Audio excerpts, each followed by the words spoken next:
कश्मीर जाने का कितना खर्चा है मालूम है? कितना? कम से कम 1000 रुपया। अरे इतना पैसा कहाँ है हमारे पास? ये सब मुझे नहीं मालूम, जाओगे कि नहीं बताओ। अरे लेकिन इतना रुपया आएगा कहाँ से?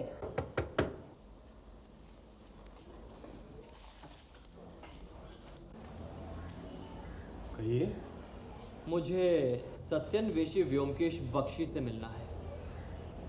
आइए। आइए बैठिए। क्या काम?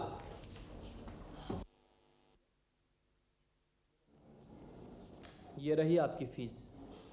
मेरा काम कुछ अजीब सा है, इसलिए अगर अचानक मेरी मौत हो जाए तो मेरी मौत किसने और कैसे की, इसकी तहकीकात आप करेंगे। मरने के बाद ये मुमकिन नहीं होगा, इसलिए पैसे पेशगी दे रहा हूं। गिन लीजिए, पूरे 1000 हैं।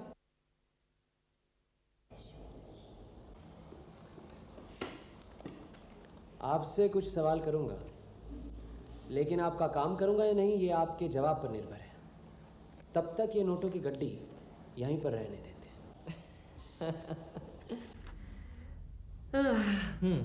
नहीं, थैंक यू।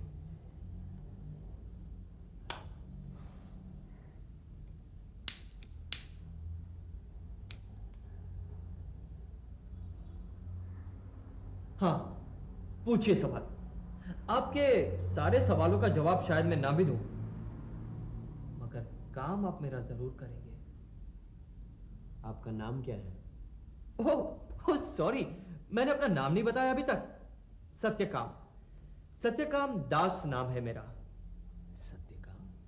हाँ, जैसे आप सत्यन्वेषी, वैसे मैं सत्यकाम।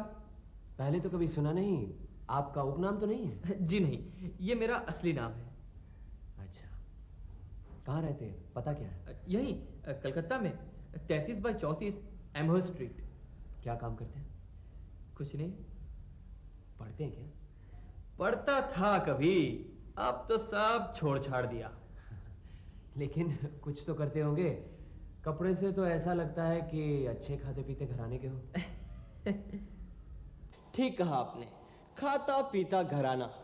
धर्मतला स्ट्रीट पर आपने सुचित्रा एम्पोरियम का नाम जरूर सुना होगा। हाँ सुना है, बड़ा डिपार्टमेंटल स्टोर है। सुचित्रा एम्पोरियम में मैं भागीदार हूँ। भागीदार? दूसरे भागीदार कौन है? दूसरे नहीं, सिर्फ एक। उषा नाथ नाम के एक आदमी है, मेरे पिताजी।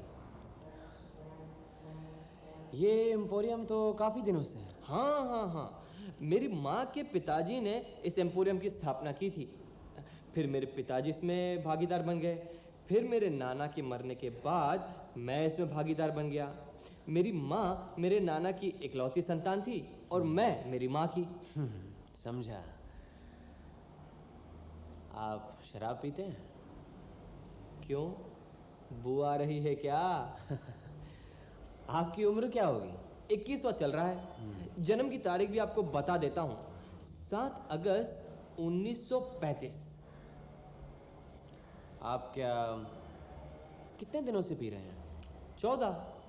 14 साल का था तभी से पी रहा हूँ। हाँ, रोज पीते हैं? हाँ, जब मन करता है पी लेते हैं। लगता है आप दोनों इस सुख से वंचित हैं। शराब से जुड़ी हुई दूसरी बुराइयों का भी शौक है आपको? अरे बुराइयां क्यों कह रहे हैं व्योमकेश बाबू? इतनी लोकप्रिय चीज क्या बुरी हो सकती है? हाँ, कितनी लड़कियों को बिगाड़ा है? कभी गिनती नहीं रखी। हाँ। आपने कहा कि आपकी मौत अचानक हो सकती है। क्या आपको डर है कोई आपका खून करेगा? जी। कौन खून कर सकता है? जिन लड़कियों को बिगाड़ा है उनके कोई सगे संबंधी? हो सकता है। किसी पर शक है? शक तो है, मगर नाम नहीं लूंगा। अपनी जान बचाने की भी कोशिश नहीं करेंगे? कोशिश से कोई फायदा नहीं होगा। मेरा ख्याल है मैंने आपके सारे सवालों का जवाब दे दिया है। आज चलता हूँ, रात को एक ज़रूरी अपॉइंटमेंट है। ये रखिए, गुड नाइट। अपनी लोकप्रियता बढ़ाने जा रहे हैं? जाहिर है। अच्छा, अगर आपका खून हो जाए तो हमें पता कैसे चलेगा? आपको अखबार से पता चल ही जाएगा। वैसे आप खुद भी पूछताछ कर सकते हैं। आपको ज्यादा इंतजार नहीं करना पड़ेगा। 1000 रुपए के लिए परेशान हो गए थे ना, मिल गए ना रुपए? सब ऊपर वाले की मर्जी। चलो कश्मीर जाने की तैयारी करो। कैसे लगा लड़का तुम्हें? अरे इतना बेहुदा और मुंहफट लड़का मैंने आज तक नहीं देखा। मैंने भी। ताज्जुब की बात यह है कि उसे अपनी जान की परवाह नहीं, लेकिन मौत के बाद तहकीकात करवाना चाहता है।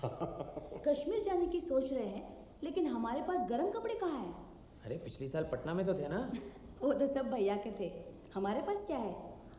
वहाँ ठंड कुछ कम थी इसलिए गुजारा हो गया, लेकिन कश्मीर में तो कम से कम 3 मोटे कंबल चाहिए और मेरे लिए ओवरकोट। चलो कल सवेरे ही निकल पड़ते हैं। कहाँ जाओगे? सुचित्रा एम्पोरियम, 1 पंथ 2 काज। लो संभालो। कितने में मिला ये सब? भाभी, वो जो कल लड़का आया था ना, हाँ उसकी दुकान से लिया हमने ये सब। कम से कम 20% का डिस्काउंट दिया उसने। सच? हाँ। बहुत ही अच्छा लड़का है। हाँ बहुत अच्छा है।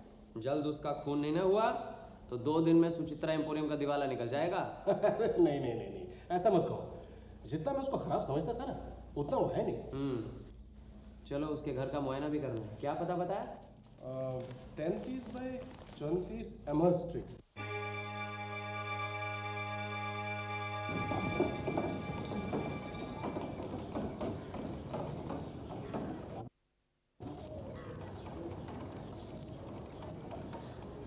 मुमताज बाबू, कहिए। मुझे नहीं पहचाना? पिछली पूजा में आपके वहां गया था चंदा लेने, नंदलाल घोष। आप ही के मोहल्ले में रहता हूँ। हाँ, हमारे मोहल्ले में रहते हो तो यहाँ इतनी दूर क्या कर रहे हैं? बात यह है सर कि इरादा क्या है? इरादा सर, आप ही को बता रहा हूँ सर, किसी को बोलिएगा नहीं। वो सामने वाले मकान में एक लौंडा रहता है, उसकी मरम्मत करनी है। अच्छा, क्यों? तो सर बात यह है कि वजह है सर, लेकिन सर आप इस मोहल्ले में क्या कर रहे हैं? आप इस मोहल्ले में किसी को पहचानते हैं? सत्यकाम को पहचानता हूँ। क्यों? उसी की पिटाई करने चाहते हैं?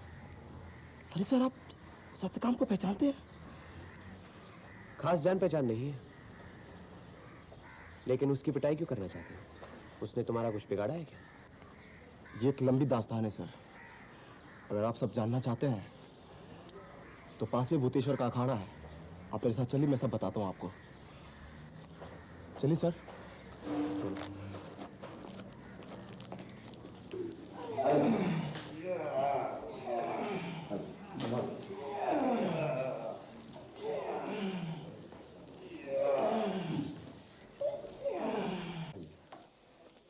यही हमारे अखाड़े के उस्ताद भूतेश्वर बाग। और भूतेश्वर उस्ताद ये मशहूर जासूस व्योमकेश बख्शी, और आप हैं इन्हीं के दोस्त अजीत बाबू। सत्यकाम को पहचानते हैं? तो तुम पुलिस के आदमी हो और उस लौंडे के सलाहकार? जी नहीं, ना तो मैं पुलिस का आदमी हूँ, ना ही सत्यकाम का सलाहकार। सत्यकाम से जान पहचान तो बस एक ही दिन पुरानी है। हम सिर्फ ये जानना चाहते हैं कि सत्यकाम की पिटाई क्यों की जा रही है। अरे वो लौंडा छटा हुआ बदमाश है। मोहल्ले के शरीफ आदमियों ने शिकायत की है कि वो लड़कियों को छेड़ता है। ये शरीफों का मोहल्ला है, यहाँ गुंडागर्दी नहीं चलेगी। आया समझ में? चलो निकल चलते हैं, कहीं सत्यकाम का बदला हमसे ही न ले लें। देखिए, अगर मोहल्ले का कोई आदमी बदमाशी कर रहा है तो उसे वाजिब सजा देना मोहल्लों वालों का ही काम है। ये काम कोई दूसरा क्यों करेगा? अगर आप लोग समझते हैं कि सत्यकाम को आप लोग अगर आड़े हाथ लेना चाहते हैं तो हमें कोई एतराज नहीं है, लेकिन उल्टा मैं तो यही समझता हूँ कि थोड़ी उसकी धुलाई हो तो शायद संभल भी जाए। लेकिन आप सबसे एक गुजारिश है कि खून खराबा ना करें। तभी तो सर ये जिम्मा मैंने लिया है, ताकि मैं उसकी अच्छी तरह से मरम्मत करूं और खिसक जाऊं। मैं तो इस मोहल्ले का हूं नहीं, इसलिए मुझे कोई पहचानेगा नहीं। भाभी जरा चाय भिजवा देना। वही होता है जो मंजूर खुदा होता है। क्यों, क्या हुआ? कल रात सत्यकाम दास मर गया। हैं? कैसे मर गया? मालूम नहीं, ये सुनो। आज रात करीब आधी रात के बाद धर्मतल्ला की प्रसिद्ध दुकान सुचित्रा एम्पोरियम के मालिक सत्यकाम दास की मृत्यु संदेहजनक अवस्था में हुई। पुलिस तहकीकात कर रही है। उसे सचमुच मालूम था कि वो ज़्यादा देर बचने नहीं वाला, लेकिन इतनी जल्दी। मैं तैयार होता हूँ, अभी निकलना है।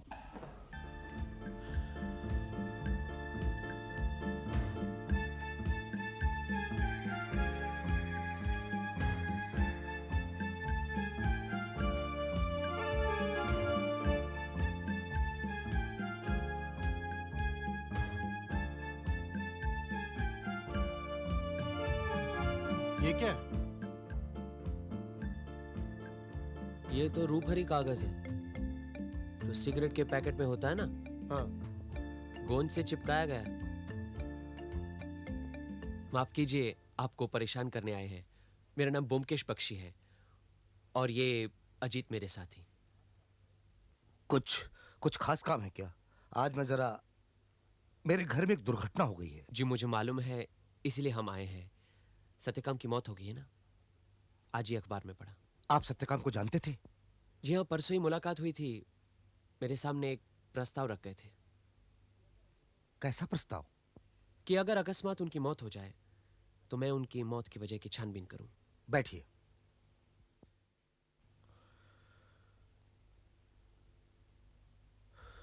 ठीक है, बताइए क्या करना होगा। कल रात कब और किस तरह सत्यकाम की मौत हुई, कुछ बता सकते हैं आप?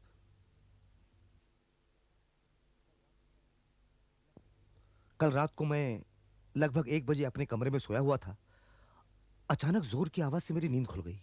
लगा आवाज दरवाजे के बाहर से आई है और मैं। माफ कीजिएगा, आपके सोने का कमरा कौन सा है? ऊपर वाला कमरा।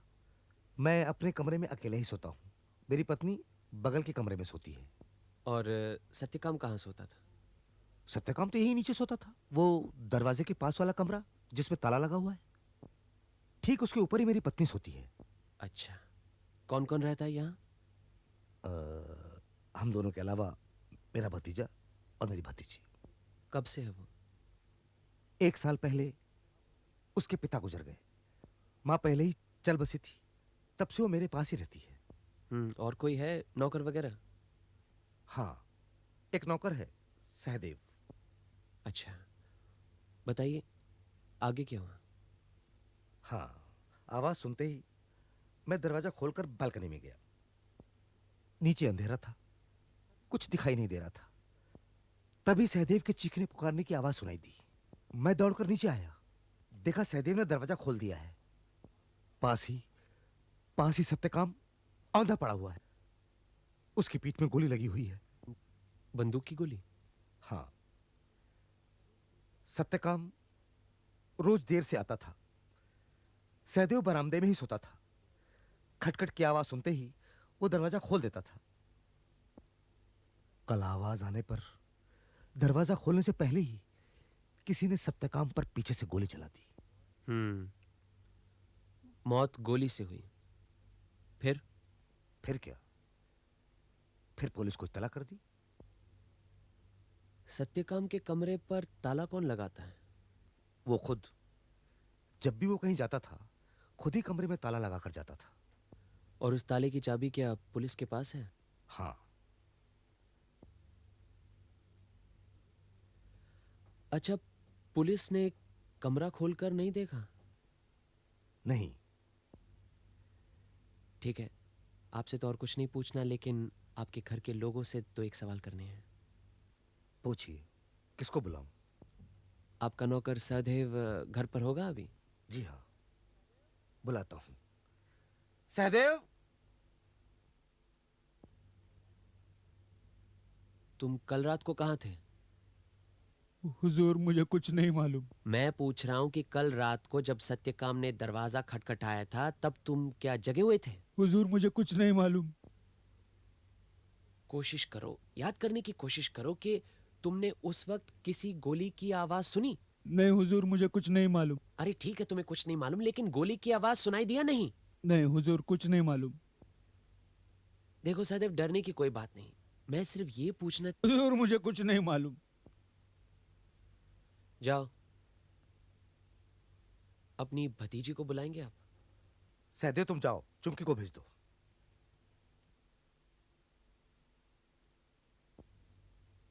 तुम्हारे मामा ने कहा कि तुम 1 साल से यहाँ रह रही हो। पहले कहाँ थी? मानिक तला। लिखाई पढ़ाई करती हो? जी, कॉलेज में पढ़ती हूँ। और तुम्हारे भैया? वो भी कॉलेज में पढ़ते हैं। अच्छा, कल रात तुम्हें कब पता चला? मैं सो रही थी, भैया ने जोर से कमरे का दरवाज़ा खटखटाया और मेरी नींद टूट गई।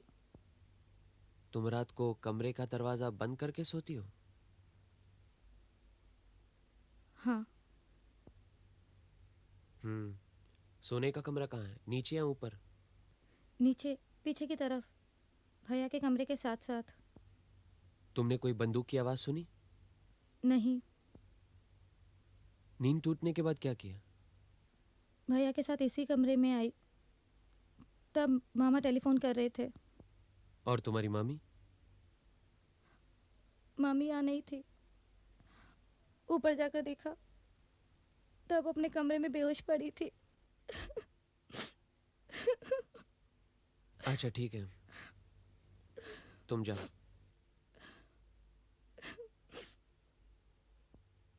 आपकी पत्नी से मुलाकात हो सकती है? क्या चाहते हैं आप? क्यों आए हैं यहाँ पर? क्षमा कीजिए, मेरा फर्ज बनता है, इसीलिए आप लोगों के सामने कुछ गुस्ताखी कर रहा हूँ। आपको तो किसी ने नहीं बुलाया, आपका यहाँ कोई फर्ज नहीं है। जाइए आप, हमें परेशान करने की कोई जरूरत नहीं। क्या आप नहीं चाहती कि सत्यकाम की मृत्यु के रहस्य का कोई समाधान हो? बिल्कुल नहीं चाहती। जो होना था सो हो गया। जाइए आप और छुट्टी कीजिए।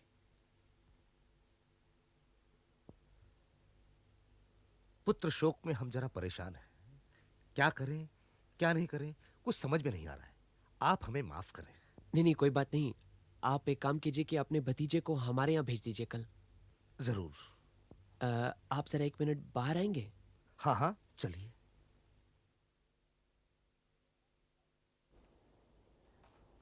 आइए।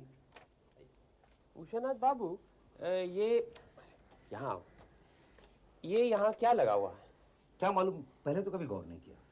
हाँ, लेकिन ये हाल ही में चिपकाया गया है। अगर यहाँ पर कोई छोटा बच्चा होता तो शायद पूछते, लेकिन आप पूछिए किसने लगाया है। सहदेव, चुमकी, जरा इधर आओ। मुझे कुछ नहीं मालूम साहब। ठीक है, जाओ चुमकी को भेज दो।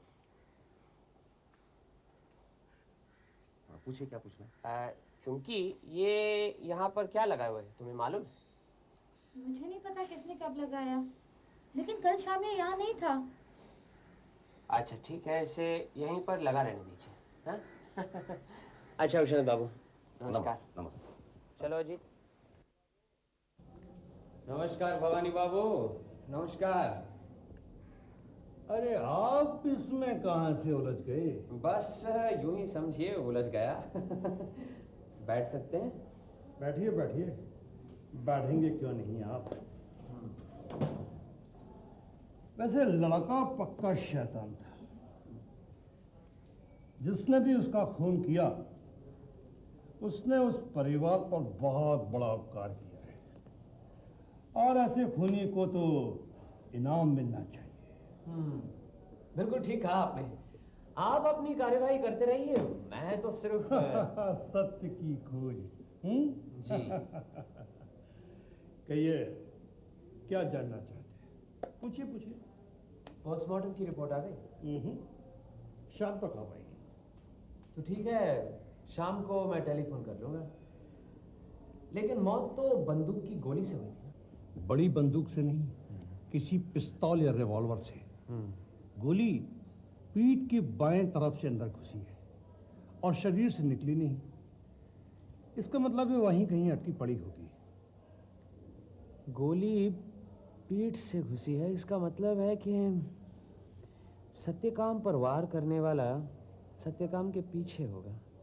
सत्यकाम जैसे उल्लू के बारे में कुछ भी कहना बेकार है। लेकिन जिस वक्त सत्यकाम का खून हुआ, वो घर के अंदर था। नौकर की चीख पुकार सुनकर वो और उसका मामा दोनों भागकर दरवाजे पर आई, और ठीक उसी वक्त किसी ने सत्यकाम को पीछे से गोली मार दी। लेकिन गोली मारने वाला लड़का ये नहीं हो सकता। अच्छा, छत से क्या गोली चलाई जा सकती है? बेशक। छत से गोली जब मारी गई होगी तो गोली शरीर से ऊपर से नीचे की तरफ आई होगी, लेकिन यहाँ तो गोली पीछे से सामने की तरफ आई। चिनांचे घर में कोई नहीं है। क्या कर रहे हो तुम? मुझे ब्योमकेश बाबू से मिलना है, बहुत जरूरी काम है। तुम्हारा जरूरी काम मैं समझता हूँ, चंदा बाद में आके लेना। अब जाओ। मैं चंदा लेने नहीं आया हूँ। फिर क्यों आए हो? कहा ना बहुत जरूरी काम है, मुझे बैठने दो। सत्यकाम का खून हो गया। बैठो बैठो नंदलाल, तुम्हें सत्यकाम की खबर कैसे मिली? आज सुबह एक दोस्त के घर गया था, उधर ही पता चला कि किसी ने कल रात सत्यकाम का खून कर दिया है। कल शाम को जब आप अखाड़े से चले गए, उसके बाद मैं उधर गया ही नहीं। सर, मुझे इस मौत के बारे में कुछ नहीं मालूम सर। अच्छा, तुम्हारी वो कटारी कहाँ है? कटारी? कटारी तो मैंने फेंक दी सर। सुना है कि उसकी हत्या गोली मारकर की गई है। अच्छा, कटारी से नहीं। अच्छा ये बताओ, उस मोहल्ले में तुम्हारे जान पहचान वालों में से किसी के पास पिस्तौल या रिवॉल्वर है? नहीं सर, और अगर किसी के पास होगी भी तो मुझे मालूम नहीं। हाँ बोल रहा हूँ, बोलो। हाँ रिपोर्ट आ गई है, एक मिनट। हाँ देखो, मौत रात के समय 12 से 2 के बीच में हुई है। और गोली 45 रिवॉल्वर की है। गोली बाईं तरफ इसके प्योर के नीचे से घुसकर दिल को चीर कर दाईं तरफ के फेफड़े की तीसरी हड्डी में अटकी हुई है। और गोली की दिशा नीचे से कुछ ऊपर की तरफ है और बाहर से अंदर की तरफ। नहीं नहीं नहीं नहीं, कोई चोट के निशान नहीं है। और कोई चोट के निशान नहीं है? अच्छा, पेट में काफी शराब मिली थी। जी थैंक यू।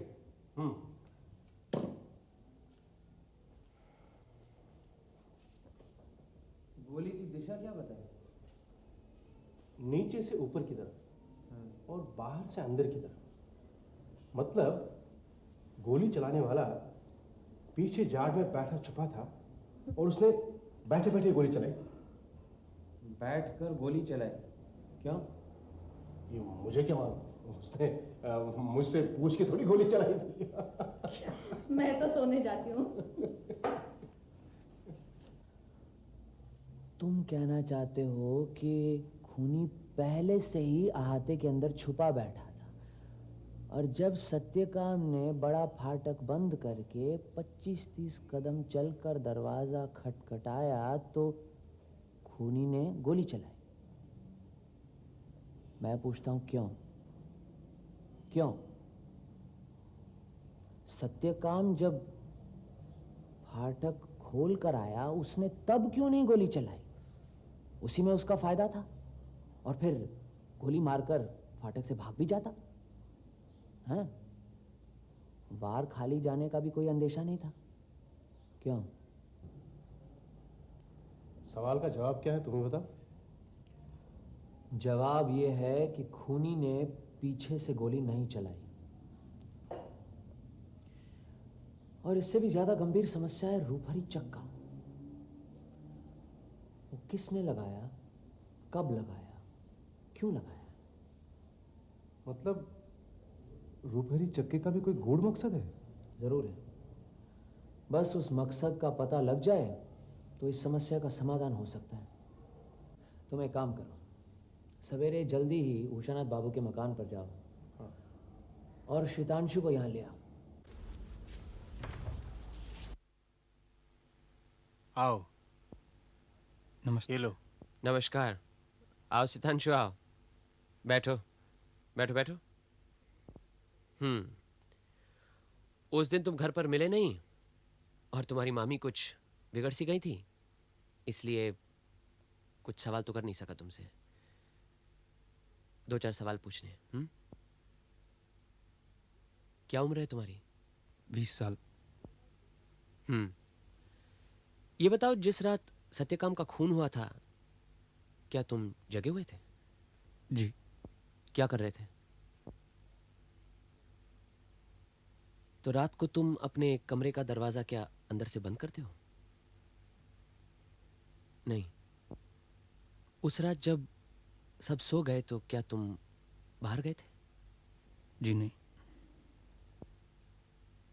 मेन दरवाजे के अलावा घर से बाहर जाने का कोई और रास्ता है? पिछला दरवाज़ा। पिछला दरवाजा। उस रात कोई पिछले दरवाजे से बाहर गया था? जी नहीं, अगर कोई गया होता तो मुझे मालूम होता, क्योंकि मेरा कमरा दरवाजे के पास है। दरवाज़ा खुलते वक्त चरमर की आवाज़ करता है। इसके अलावा उस पर ताला पड़ा रहता है। उसकी चाबी किसके पास है? सहदेव के पास। अच्छा। सत्यकाम रात को हमेशा देर से लौटता था, ये तुम्हें मालूम था? जी। तुमने कभी रिवॉल्वर इस्तेमाल किया है? सत्यकाम के पास रिवॉल्वर था? मुझे मालूम नहीं, शायद नहीं था। घर में कोई पिस्तौल, रिवॉल्वर, बंदूक? मालूम नहीं। सत्यकाम के साथ तुम्हारा व्यवहार कैसा था? मेरा उसके साथ कोई व्यवहार नहीं था। मैं और वो एक दूसरे से बातचीत नहीं करते थे। क्योंकि वो दुष्चरित्र था, इसलिए। अच्छा, तुम अपने पिता से प्यार करते थे तो अपनी बहन से भी बहुत प्यार करते हो?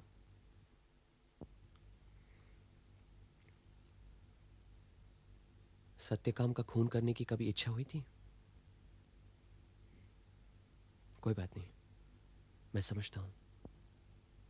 लेकिन कभी चेतावनी तो दी होगी? दी थी। मैंने उसे साफ साफ कहा था कि उसने अगर इस किस्म की हरकत घर के अंदर की तो मैं उसे छोड़ूंगा नहीं। घर से तुम्हारा मतलब चुमकी से? अच्छा, उस रात नौकर की चिल्लाहट सुनकर तुमने जाकर क्या देखा? मैंने देखा बाहर सत्यकाम औंधा पड़ा हुआ था। लेकिन तुमने देखा कैसे? वहां तो अंधेरा था। उसके हाथ में एक टॉर्च थी जो जल रही थी। फिर मामा ने भी बाहर की बत्ती जला दी थी। तुम्हारे मामा मामी तो सत्यकाम को लेकर काफी परेशान रहते थे ना? कैसी परेशानी? मतलब आपस में झगड़ा अक्सर जो इस तरह होता रहता है। नहीं, ऐसा कुछ नहीं था। उन लोगों में कभी झगड़ा नहीं होता। बिल्कुल नहीं? नहीं, वो तो एक दूसरे से बात भी नहीं करते। बात नहीं करते? मतलब मामा मामी से बात नहीं करना चाहते, मामी उनसे बात नहीं करना चाहती। अच्छा, कब से? जब से मैं यहाँ हूँ। पहले जब हम मानिक तला में थे, मैं अक्सर यहाँ आया करता था। उस वक्त भी ये लोग आपस में बातचीत नहीं करते थे। आइए आइए, मैं आप ही के बारे में सोच रहा था। बैठिए। मैं इंस्पेक्टर भवानी प्रसाद जी के पास गया था। अच्छा। सोचा था कुछ जानकारी हासिल करूं, कुछ पता नहीं चला। सब भाग्य में लिखा है। इस लड़के की दुश्चिंता ने हम दोनों की जिंदगी बिगाड़ के रख दी। अब ये नहीं रहा तो सोचता हूं अपनी पत्नी को लेकर कहीं घूम आऊं। कलकत्ते के बाहर जाऊंगा तभी मन को शांति मिलेगी। ये बात तो है, लेकिन आप कहाँ जाएंगे? कहीं भी, काशी, वृंदावन, दिल्ली, आगरा। लेकिन पुलिस को एतराज तो नहीं होगा? पुलिस को इत्तला करके जाइए ना। मेरे हिसाब से कोई एतराज तो नहीं होना चाहिए। फिर तो मैं कल परसों ही चला जाता हूँ। कलकत्ते में अब मेरा दम घुटने लगा है। तो क्या आप अपनी दुकान बंद करके जाएंगे? सुचित्रा? नहीं नहीं, वो हमारे खजांची है ना धनंजय बाबू, हाँ, वो चलाएंगे। अच्छा। वो हमारे ससुर के जमाने से हैं। और फिर मैं सोच रहा हूँ कि सितांशु है ना, वो भी दुकान संभाले। पढ़ लिख कर क्या करेगा, आखिर दुकान उसे ही तो संभालनी है।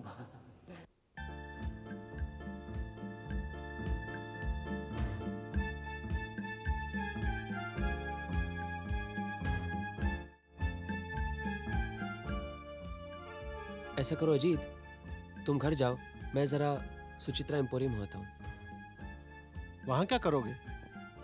खजांची धनंजय से मिलाता हूँ। वो तो उशनाथ बाबू के ससुर के जमाने से है वहां। मैं चलता हूँ। क्या बात है, केस सुलझ गया? अब तो कश्मीर चल सकते हैं ना? ये क्या है? प्रीति उपहार, मतलब के प्यार का तोहफा। कैसा तोहफा? अरे 20-25 साल पहले शादी के मौके पर ऐसे छपे हुए उपहार देने का आम रिवाज था। ये वही कागज है, खजांची धनंजय मंडल ने मुझे दिया है। क्या बात है, साफ साफ बताओ ना, कश्मीर घूमने जा सकते हैं या नहीं? पहले ये सुनो। कुमारी सुचित्रा का शुभ विवाह उषा नाथ के साथ। बाद में एक बकवासी कविता। नीचे कविता लिखने वाले का नाम। धनंजय मंडल और सुचित्रा एम्पोरियम के अन्य कर्मचारी। कलकत्ता 17 फरवरी 1935। अरे तो इसमें क्या है, इतना फूले क्यों समा रहे हो? इसी में तो सब कुछ है। सत्यकाम की मौत के रहस्य का समाधान इस कविता में? ओहो मूर्ख हो तुम। इस कविता में नहीं, शादी की तारीख में, 17 फरवरी 1935। कुछ समझे ही नहीं। मेरी बात सुनो, सत्यकाम ने अपने पैदा होने की तारीख बताई थी ना, मालूम है ना? हाँ हाँ बताई थी, लेकिन मुझे याद नहीं। मुझे याद है, तुमने अपनी डायरी में शायद नोट किया होगा, देखो। हाँ हाँ, लेकिन इस तारीख और सन से सत्यकाम की मौत का क्या संबंध है? बहुत बड़ा संबंध है। तारीख देखी? हाँ, 7 अगस्त 1935 लिखा है। उषानाथ की शादी हुई थी 17 फरवरी। सत्यकाम का जन्म हुआ 7 अगस्त, 6 महीने बाद। ये कैसे हो सकता है? नामुमकिन है ना? हाँ नामुमकिन है। तो सत्यकाम उषानाथ का लड़का नहीं है। तो फिर किसका लड़का है? ये मुझे नहीं मालूम। लेकिन इस तारीख और सन से सत्यकाम की मौत का क्या संबंध है भाई? ओहो, सत्यकाम का खून उषानाथ ने किया है। क्या?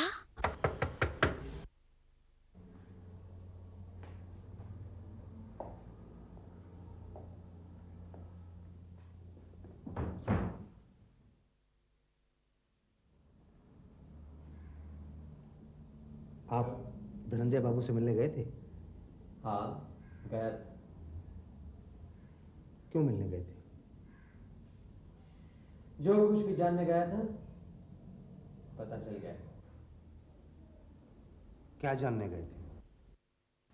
सब पता चल गया है उषानाथ बाबू।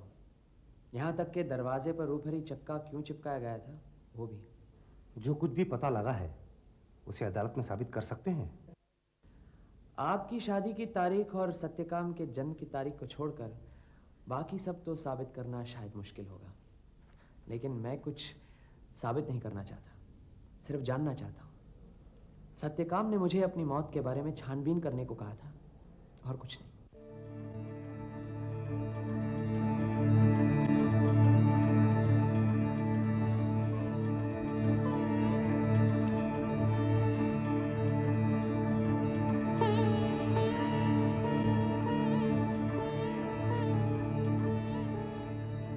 व्योमकेश बाबू, सत्यकाम का खून करना क्यों जरूरी था, आप जानना चाहते हैं?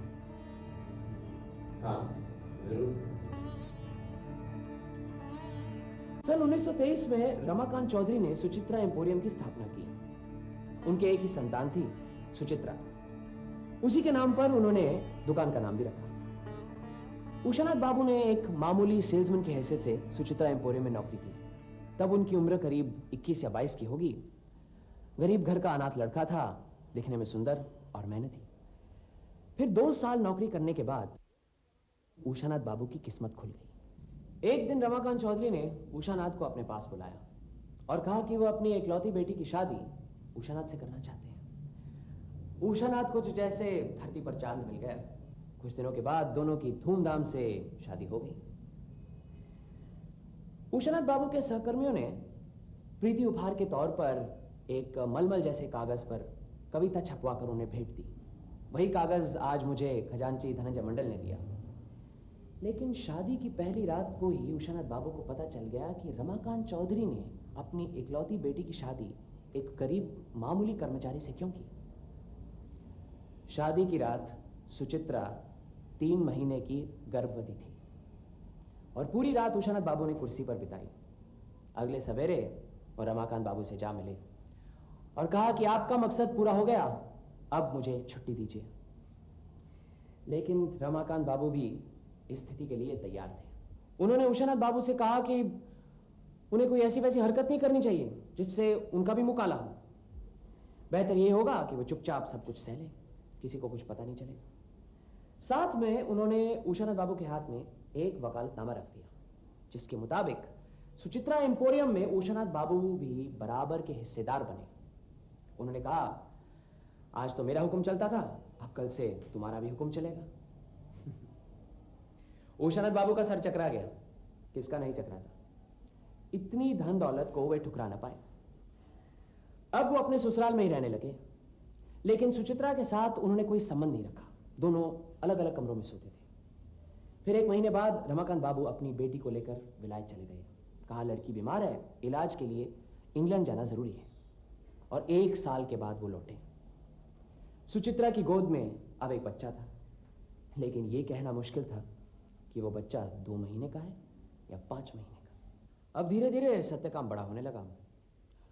उसकी रगों में किसी धूर्त और दुष्चरित्र बाप का खून था, और वो भी बिल्कुल वैसा ही अपने अज्ञात बाप की तरह निकला, लापरवाह और उज्जड़। जब वो 19 साल का हुआ तो रमाकांत चौधरी चल बसे और सुचित्रा एम्पोरियम का आधा हिस्सा उसे मिला। तब उसे अपने जन्म के रहस्य के बारे में पता चला। वो अपनी माँ और उषानाथ बाबू से नफरत करने लगा और उन्हें खरी खरी सुनाने लगा। लेकिन उसकी मनमानी इतनी बढ़ गई थी कि सुचित्रा एम्पोरियम का दिवाला निकलने की नौबत आ गई थी। और फिर एक अधेड़ उम्र की औरत ने दुकान में चिल्ला चिल्ला कर कहा कि सत्यकाम ने उसकी बेटी की इज्जत लूटी है, वो उसे छोड़ेगी नहीं। तब उषानाथ बाबू ने फैसला कर लिया कि सत्यकाम को रास्ते से हटाना होगा। लेकिन सत्यकाम भी बहुत तेज लड़का था। वो उनका मकसद समझ गया, लेकिन अपने आप को बचा नहीं सका। अगर वो पुलिस के पास जाता तो अपने जन्म का रहस्य खोलना पड़ता। इसीलिए वो मेरे पास आया, लेकिन मुझे भी ये नहीं बता पाया कि कौन उसका खून करना चाहता है। उसे कहना पड़ता ना मुझे कि वो लावारिस है और उसकी माँ उल्टा है, लेकिन वो मुझे अपनी जन्म की तारीख दे बैठा, और यही उसकी मृत्यु रहस्य की चाबी है। जिस रात सत्यकाम का खून हुआ वो दिन शनिवार का था, और शनिवार को सत्यकाम अक्सर देर से लौटता था। उस रात करीब 10:30 बजे जब सारे नौकर खाना खा चुके थे तो उषानाथ बाबू चुपके से नीचे आए और दरवाजे पर एक रूपहरा चक्का चिपकाकर वापस ऊपर चले गए। अपनी बत्ती बुझाई और बालकनी में इंतजार करने लगे। करीब आधे घंटे बाद सत्यकाम आया। फाटक से दरवाजे का रास्ता जो है वो अक्सर अंधेरे में रहता है, इसलिए उन्होंने अपनी टॉर्च चलाई। दरवाजे पर आकर दरवाजा खटखटाया तो देखा कि नीचे चांदी के गोल सा कुछ चमक रहा है। नीचे झुककर देखा और तभी अपनी बालकनी से उषानाथ बाबू ने उन पर गोली चलाई। रिवॉल्वर की गोली सीधा सत्यकाम की पीठ से घुसकर उसकी सीनों की हड्डियों में जा फंसी। वह मुंह के बल वहीं का वहीं गिर पड़ा। टॉर्च जलती की जलती रह गई। जाने से पहले वो मुझसे कह गए कि करीब 21 साल से जैसे वो और उनकी पत्नी शमशान की जिंदगी जी रहे हैं। अब पिछला सब कुछ भुलाकर वो अपना जीवन एक नए सिरे से शुरू करना चाहते हैं। उन्होंने मुझसे अनुरोध किया कि उनकी जिंदगी की कहानी किसी के सामने मत दोहराओ, उन्हें जीने का एक मौका दो। अब तुम ही बताओ मैं क्या करूं?